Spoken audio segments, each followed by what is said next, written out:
Welcome back, Bantwana Benkosi, Bantwana Bahle, Bantwana Begazi. We turn now to the conversation about UN-South Africa relations. Try to break that down. You would have seen yesterday the president interacting with the European Union, which arrived early for the G20 session. But I'm joined by Sanisha Naidu. Hi. Hello. Hi, how are you? I'm well, Dr. Ndlozi. How are you? I'm very good, thank you. Thanks so much for joining us. No worries. Miyelani Holeni, economist and chief group advisor at Ndlozi Group. Chief, good morning. Good morning to you, Dr. Ndlozi, and good morning to Anusha there and the listeners. Sanisha, let's start with you before we go to the present. No, before we go into the past, just what constitutes economic and diplomatic relations between South Africa and a whole European continent? Well, good morning to my colleague online as well as to the listeners. I think it's steeped in a kind of a much more historical engagement as well. You remember before the EU became this big regional economic bloc, and that was done in 1992 by the Maastricht Treaty, which then pushed the EU into a major economic market of about 27 countries, but also after that joining with members like the former Eastern European countries, etc. South Africa had relations with various individual countries at the bilateral level. Now remember, that still continues. But what is happening now in terms of the EU as a regional bloc? You have an EU Parliament, you have the Commission in the EU Commission in Brussels.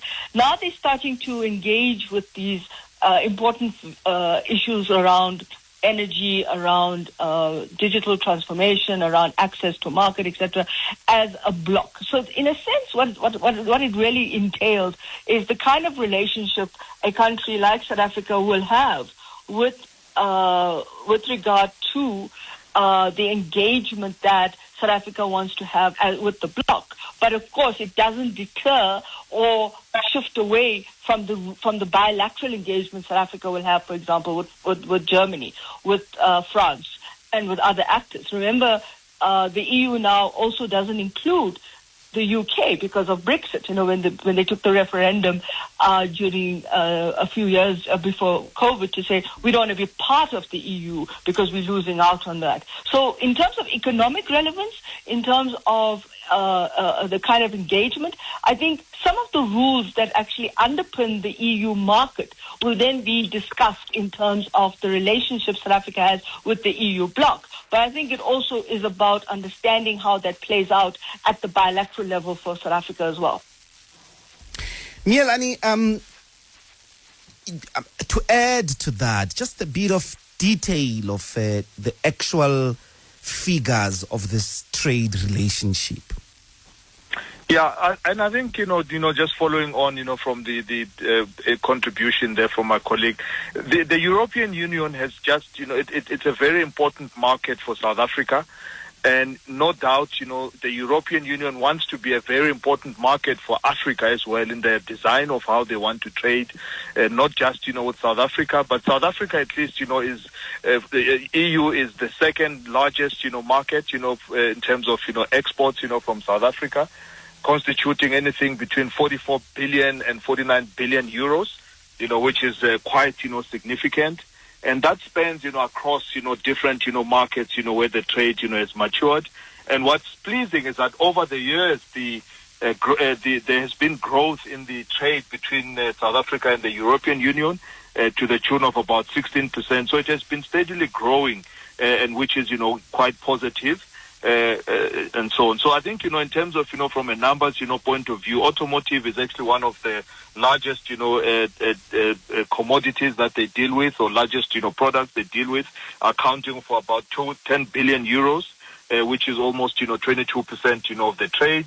In total, if you also look at, the agricultural side, the exports, from South Africa to the European Union account for about 20%. the whole exports that come from South Africa. So by no doubt it's a significant market which South Africa has been able to open. And the advantage of what at least has been mentioned already is the fact that they are now coming as a bloc. Yes, they may have individual bilateral relations, but now there's a single channel, which they've now called the Global Gateway Investment, Partnership. So this is now at least a conduit that is straightforward, and it looks by the look of things that it's going to be slightly easier from the bruising negotiations that they've always had in the past. And Sanisha, diplomatically, what are the exchanges at a diplomatic level between South Africa and the European Union? Can you frame that for us? Yeah, so I think in terms of a normative approach, the EU and South Africa at the diplomatic level do kind of broadly align to some of the global governance reform agenda. So with regard to the agenda of the multilateral, but particularly the global governance institutions, they support that at a normative level. They support it in terms of more representation for countries in Africa within the UN structure, particularly in terms of the reform of the Security Council. There is that broad alignment at the diplomatic level, supporting, for example, if you think about the issues that are coming up at the G20 with regard to the digital question, the issues around the debt sustainability suspension initiative. It's all broad in that sense, Dr. Ndlozi. But the point about it is where it becomes a bit more difficult to find the traction is how they think about it in the context of how it may have implications for their own agency, their own voice. So, for example, if you think about IMF reform, you want to have better not just a seat at the table, but in order to have in order to use that seat at the table, you want to have better voting rights in terms of decision making around, for example, special drawing rights, which is the allocation of how you allocate the special drawing rights around countries' access to finance, and it comes at a particular level of institutional and other costs.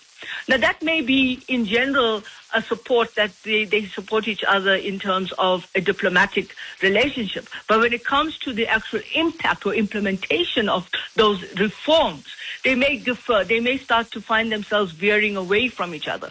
The one example I could give you is also on the UN Security Council reform. Now, the UN Security Council is a very important council, but it's also a very conflictual council in the UN. So you have two of the you have France, which is a major actor in the EU. I said two because I thought that Britain was still in the EU, but it's actually not in the EU.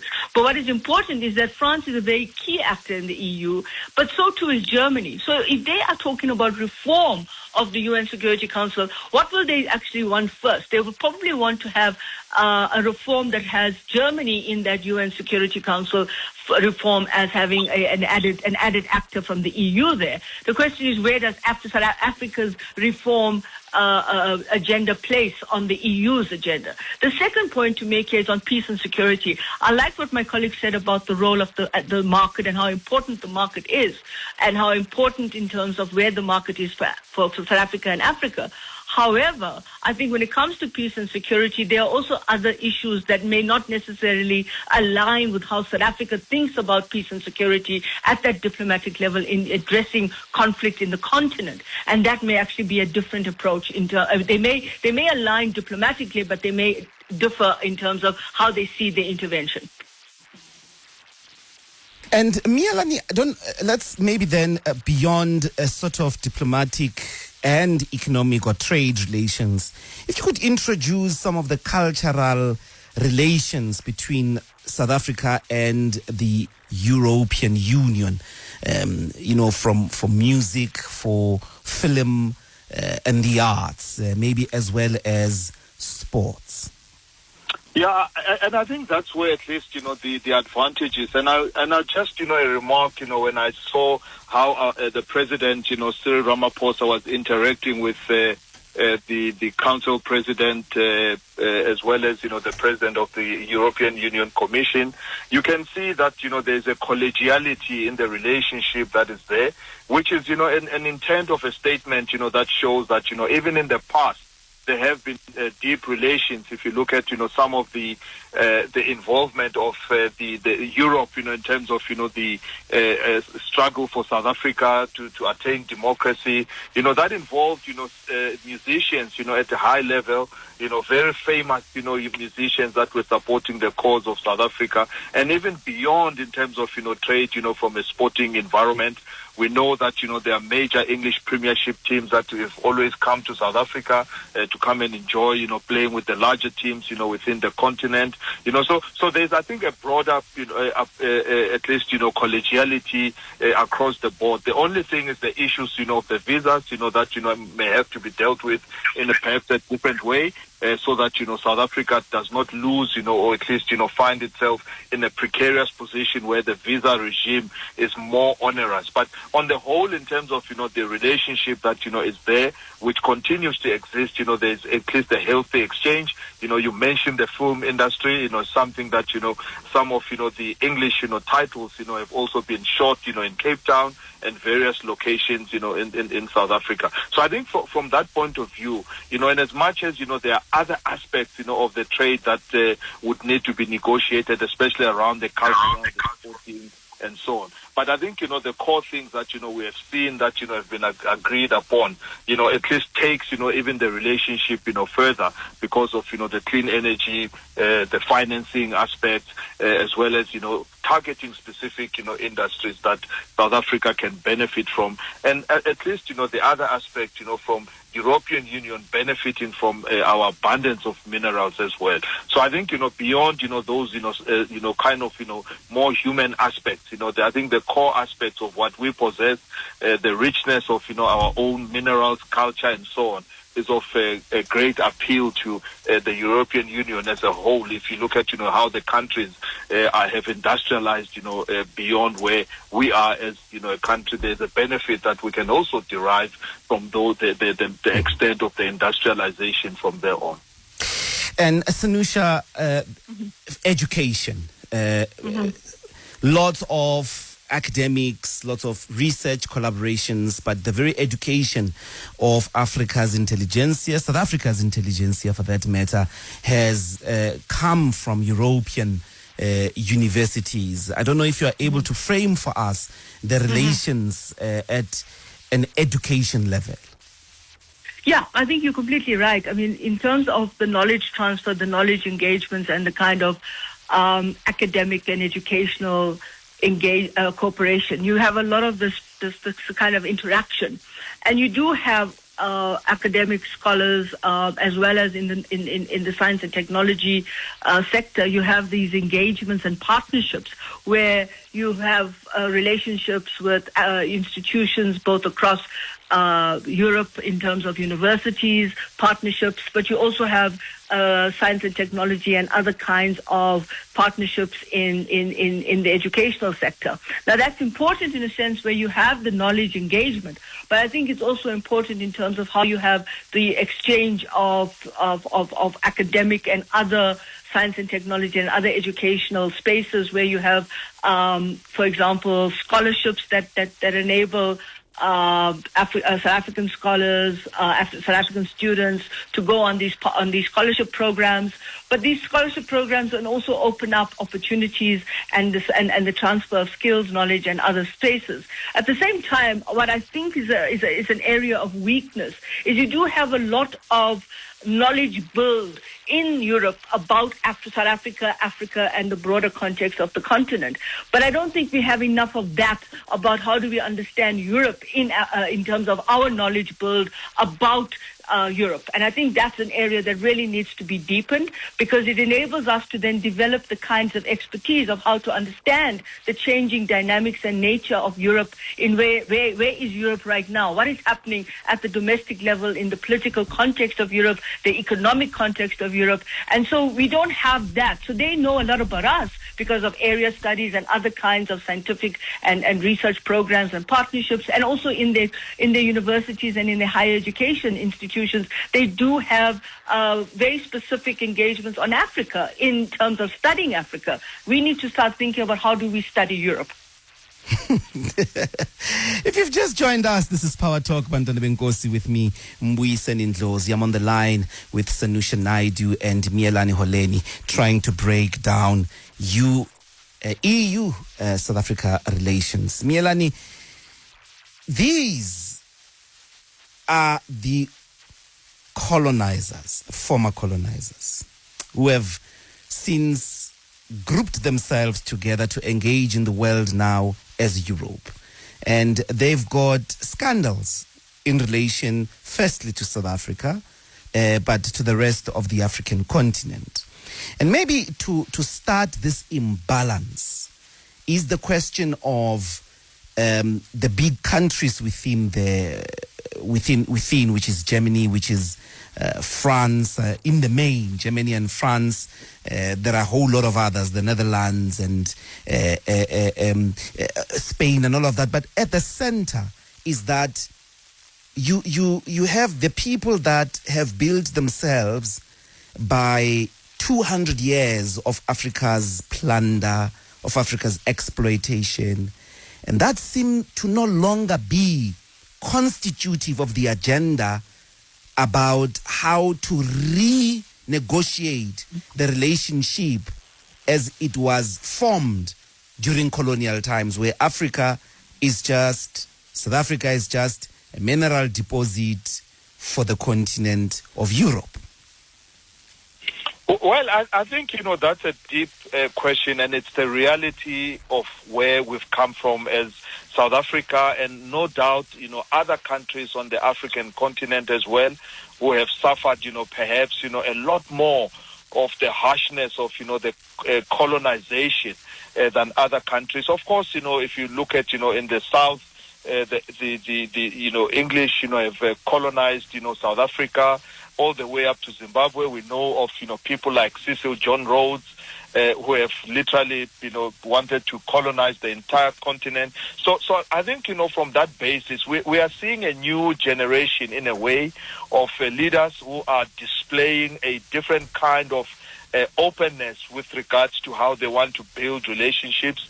No doubt, some of the trade agreements, the way that they've been coined, look like a repentance of sorts. Because, the previous agreements that we have seen, and I'll go back to when the engagements were taking place, especially around, the alcoholic beverages, the wines, your sparkling wines, the bitter battles that were taking place. They were quite bruising because we also had to be chastised from using the word champagne and so on. But we see now a different kind of approach, which is coming from the European Union and coming together as a bloc.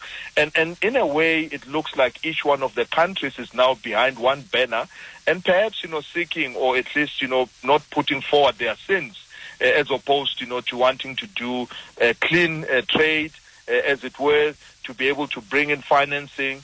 But I think there's an opportunity which we must not be blind to as a continent, that we still have huge opportunities, and from a development point of view, there are still much more that the world can benefit or is looking to benefit from us.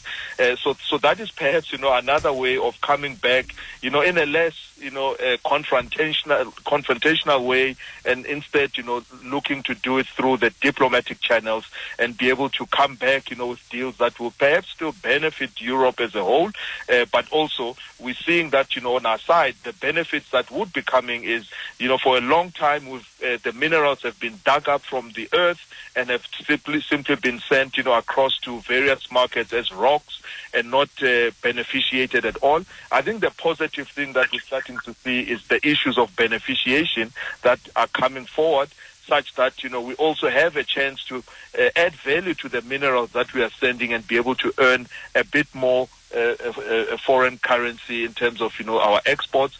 So basically, I think, the issues of the past seems to have been buried, or at least, if they're on the surface, they